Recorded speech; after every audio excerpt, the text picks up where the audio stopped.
1. Enrique Kiki Camarena. El 4 de febrero de 1985, el agente especial Enrique Camarena había logrado lo imposible. Infiltrado en el cártel de Guadalajara, identificó y coordinó la destrucción de El Búfalo, un plantío con 2.500 toneladas de marihuana en Chihuahua. Era el golpe más devastador que Rafael Caro Quintero había recibido en su carrera criminal. 3 días después, el 7 de febrero, Camarena salía de su oficina consular en Guadalajara cuando policías de la Dirección Federal de Seguridad lo interceptaron. No hubo resistencia posible. Los uniformados trabajaban para el cártel, lo subieron a un vehículo y desapareció en el tráfico de la ciudad. Lo trasladaron a una residencia en la calle Lope de Vega, 881.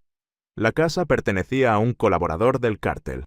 Ahí comenzaría un interrogatorio que duraría 36 horas continuas.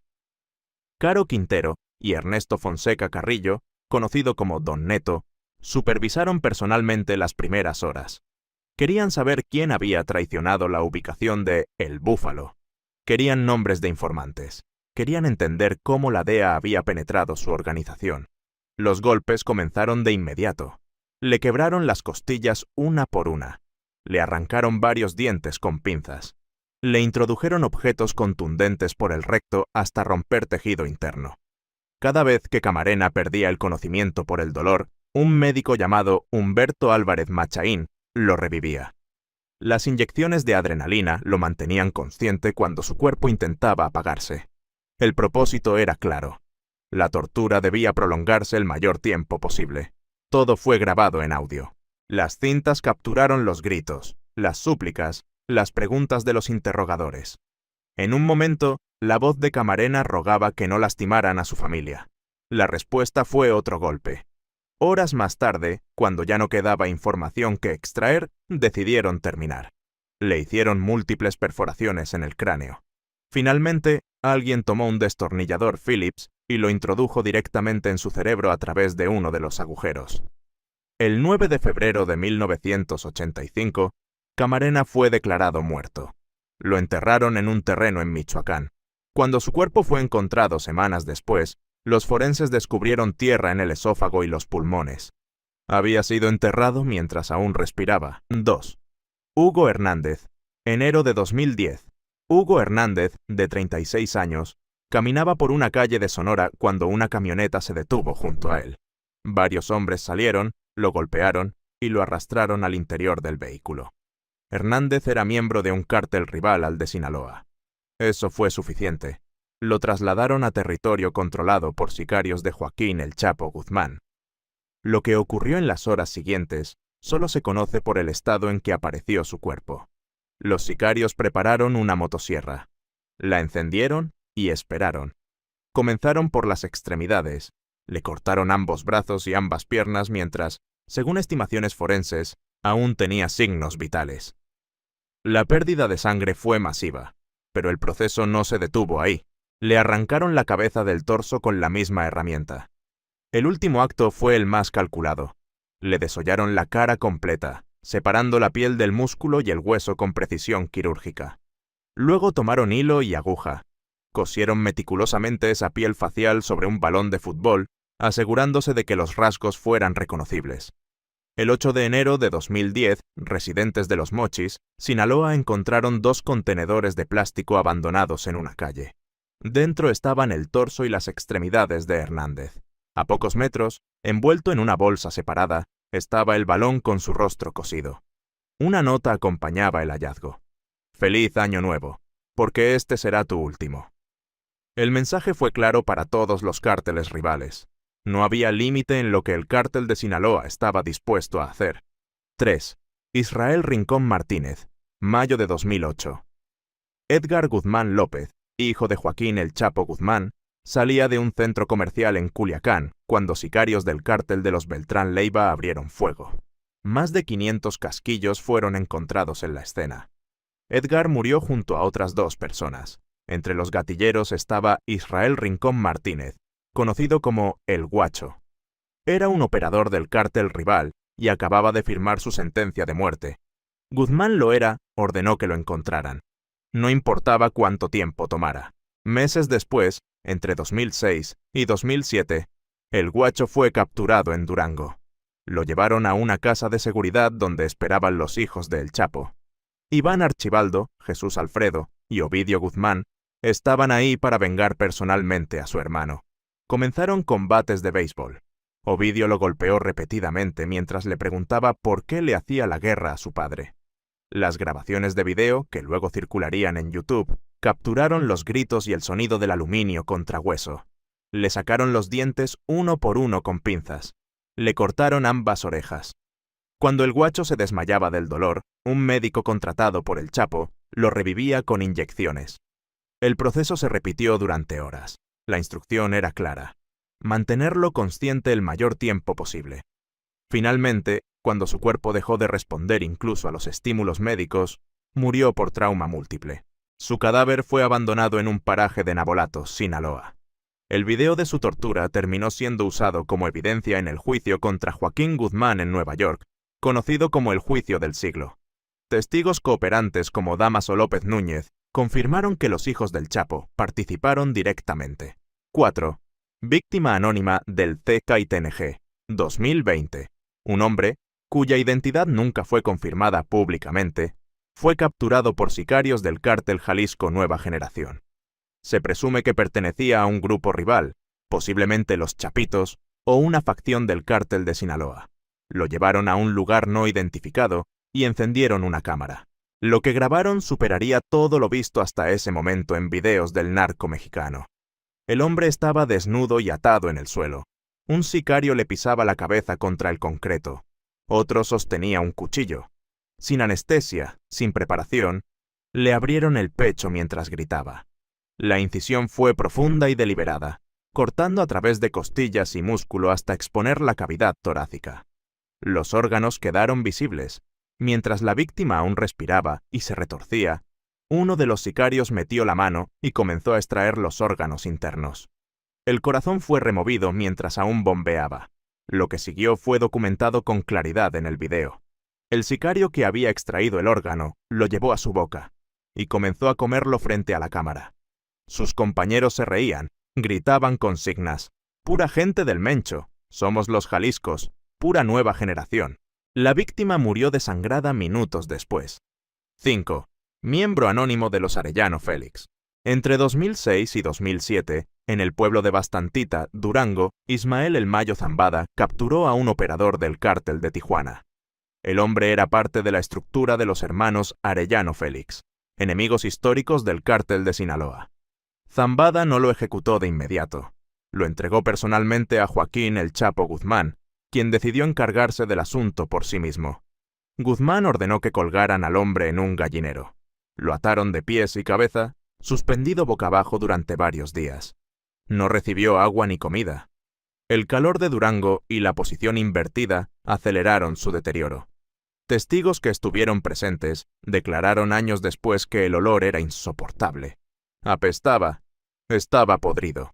Guzmán finalmente ordenó que lo bajaran y lo llevaran a un área elevada donde habían cavado un hoyo.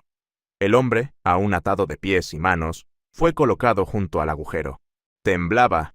No hacía frío. El Chapo se acercó con un arma. Le colocó el cañón en la cabeza y comenzó a interrogarlo. Quería nombres de otros operadores de Tijuana. Quería saber quién controlaba las rutas hacia California. El hombre respondía entre sollozos. A mitad de una respuesta, Guzmán disparó. La bala atravesó el cráneo, pero no fue letal de inmediato. El hombre cayó al suelo, respirando con dificultad, emitiendo sonidos guturales. Guzmán ordenó que lo enterraran así. Lo arrojaron al hoyo mientras aún suspiraba. La tierra cubrió su cuerpo. Murió asfixiado bajo metros de suelo. El caso fue documentado en expedientes judiciales durante el juicio de Guzmán en Nueva York. Isaías Valdez Ríos, quien formaba parte del equipo de seguridad del Chapo, testificó sobre lo ocurrido. Explicó cómo el líder del cártel participaba personalmente en torturas y ejecuciones, especialmente cuando involucraban a miembros de alto rango de organizaciones rivales. El cuerpo nunca fue recuperado. 6. 2 miembros de los Zetas. Durante la guerra entre el cártel de Sinaloa y los Zetas, 2 sicarios del grupo paramilitar fueron capturados en territorio de Guzmán. Los llevaron a una ubicación remota donde el propio Chapo los esperaba. Pero esta vez no usaría armas ni cuchillos. Ordenó que trajeran un tronco grueso de árbol. Lo tomó con ambas manos y comenzó a golpear a los dos hombres personalmente. El primero recibió el impacto en las costillas. El sonido del hueso quebrándose fue audible. Continuó golpeando. Brazos, piernas, cráneo. Cada golpe quebraba más estructura ósea. El hombre dejó de moverse, pero Guzmán no se detuvo. El segundo sicario intentó arrastrarse, pero fue inmovilizado. Recibió el mismo tratamiento. El tronco se estrellaba contra su espalda, sus extremidades, su cabeza. Los huesos se fracturaron en múltiples puntos. Ambos cuerpos quedaron inmóviles, deformados, sin capacidad de respuesta. Testigos describieron que parecían muñecos de trapo. Guzmán continuó golpeando incluso después de que dejaran de respirar. Cuando terminó, ordenó que quemaran los cadáveres. Los cuerpos fueron rociados con combustible y prendidos fuego. Las llamas consumieron toda evidencia. No quedaron restos identificables. La orden era clara. No debía quedar rastro de lo ocurrido. Este relato fue confirmado por testigos protegidos durante el proceso judicial contra Guzmán. Documentos sellados a los que tuvo acceso el periodista Alan Fowler del New York Times detallan que el Chapo prefería involucrarse directamente en ejecuciones de enemigos importantes. 7. Santiago Meza López, el pozolero. En 1984, un albañil de Tijuana llamado Santiago Meza López recibió una propuesta. Teodoro García Cimental, conocido como El Teo, necesitaba a alguien que hiciera desaparecer cuerpos. Le pagarían $600 a la semana. Meza aceptó. Lo que comenzó como un trabajo ocasional se convirtió en una operación industrial que duraría 25 años. El método era simple pero efectivo. Meza recibía los cadáveres ya muertos, entregados por sicarios del cártel de Tijuana. Los descuartizaba en pedazos manejables. Luego llenaba tambos de 200 litros hasta la mitad con agua. Añadía 2 costales de sosa cáustica. El líquido comenzaba a hervir por la reacción química. Introducía los pedazos de cuerpo. El proceso duraba 24 horas. El fuego se mantenía alto. La carne se desintegraba completamente, convirtiéndose en un líquido espeso con espuma en la superficie. Lo que no se disolvía, dientes, uñas, fragmentos de hueso, lo separaba. Luego los quemaba con gasolina en un terreno baldío y los enterraba. Meza trabajó principalmente en un lugar conocido como La Gallera, en el ejido Maclovio Rojas, periferia de Tijuana. Ahí instalaron un sistema de drenaje improvisado. Los restos líquidos de los cuerpos disueltos fluían directamente al sistema de alcantarillado de la ciudad. Durante años, cientos de personas desaparecieron sin dejar rastro forense recuperable. Meza confesó haber disuelto 300 cuerpos. Las autoridades estiman que la cifra real está entre 652.500, considerando los 25 años que operó. El 23 de enero de 2009, Meza fue arrestado en Tijuana. Durante su interrogatorio, lloró. Explicó el proceso en detalle. «Yo prefiero mi trabajo a que ustedes se mueran de hambre», le decía a su familia. En 2011, investigadores comenzaron a excavar en La Gallera. Encontraron entre 14.000 y 15.000 fragmentos humanos en distintas fosas. La cantidad de restos hacía imposible la identificación individual. Las fosas fueron selladas. 8. 35 cuerpos en Veracruz. Septiembre de 2011. El Cártel Jalisco. Nueva Generación libraba una guerra territorial contra grupos rivales por el control del puerto de Veracruz. Nemesio Oseguera Cervantes, conocido como El Mencho, ordenó una operación que enviaría un mensaje imposible de ignorar. 35 personas fueron capturadas en distintos puntos de la ciudad. Todas eran identificadas como miembros o colaboradores de organizaciones enemigas. Las trasladaron a ubicaciones controladas por el CJNG. Ahí comenzó un proceso de tortura masiva. Los 35 fueron atados. Durante horas fueron sometidos a amputaciones de dedos y manos. Algunos recibieron descargas eléctricas. Otros fueron marcados con cuchillos. La palabra X-rata fue tallada en la piel de varios. Las mutilaciones se realizaron mientras estaban conscientes.